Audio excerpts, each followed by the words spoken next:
আসসালামু আলাইকুম রহমতুল্লাহি ওবরাকাতুহ।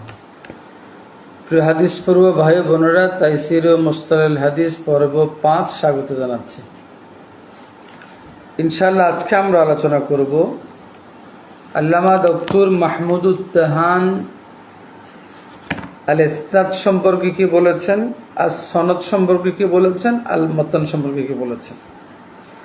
তো আমরা জানি আল ইসনাদু এটা বাবি ইফালের মাজদার, মুলক্কর সিন নুন দাল। কিন্তু আল্লামা ডক্টর মাহমুদুত তাহান বলছেন আল ইসনাদু লাহু মা'নায়ান। ইসনাদ শব্দটির দুটো অর্থ আছে। একটি হলো আজবুল হাদিস,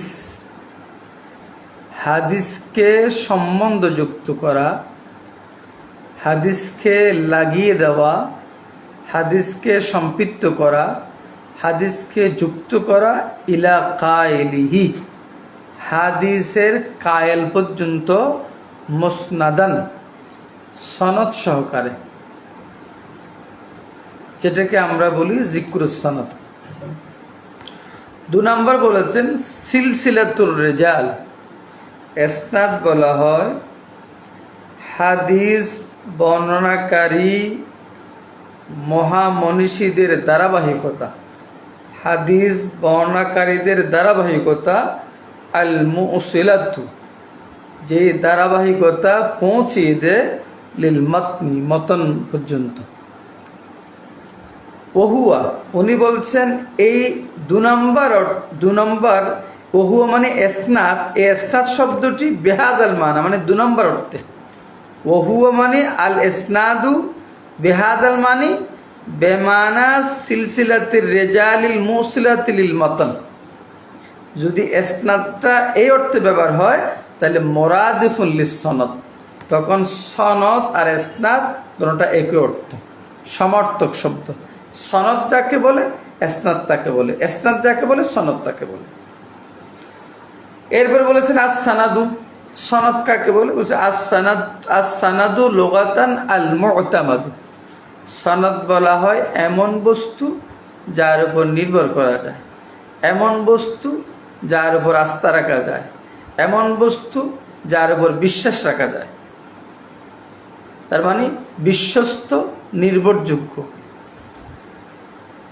ওয়াসুম্মিয়া কাযালিকা, বলছে সনদকে সনদ করে নাম রাখা হয়েছে লিয়ান্নাল হাদিসা, কেননা হাদিস ইয়াস্তানিদু ইলাইহি, সনদের দিকে নিসবত হয়, সম্পৃক্ত হয়। ওয়া ইয়াতামিদু আলাইহি, এবং হাদিস সনদের উপর নির্ভর করে, সনদের উপর ভরসা করে। আস-সানাদু ইসতিলাহান, বলছে পরিভাষায় সনদ কাকে বলে? বলছে সিলসিলাতুর রিজাল, বর্ণনাকারীদের সিলসিলা, বর্ণনাকারীদের ধারাবাহিকতা, আল মুসিলাতু, যেটা পৌঁছিয়ে দেয় লিল মতন, মতন পর্যন্ত।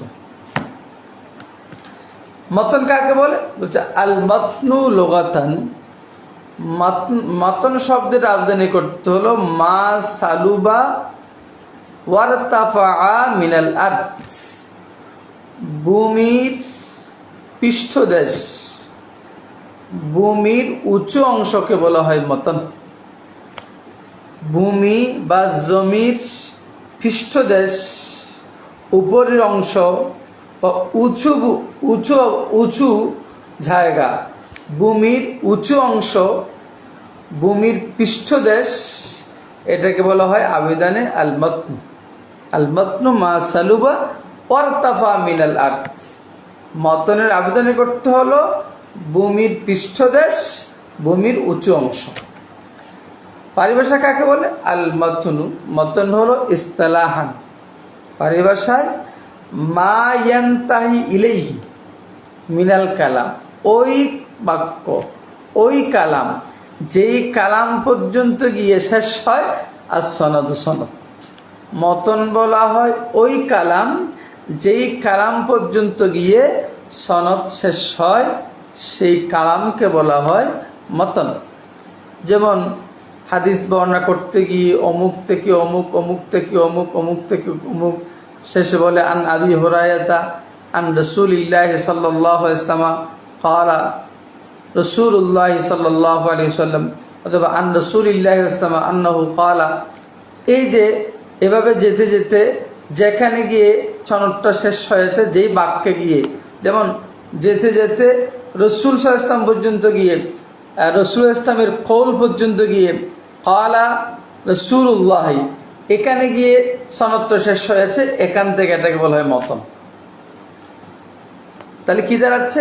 মা ইয়ান্তাহি ইলাইহি সানাদু মিনাল কালাম। মতন বলা হয় ওই বাক্যকে, ওই কালামকে, ওই কৌল মোবারককে যেখান পর্যন্ত গিয়ে সনদ শেষ হয়েছে। তাহলে আজকের মতো আমরা এখানে শেষ করছি। আসসালামু আলাইকুম ওয়া রাহমাতুল্লাহি ওয়া বারাকাতুহু।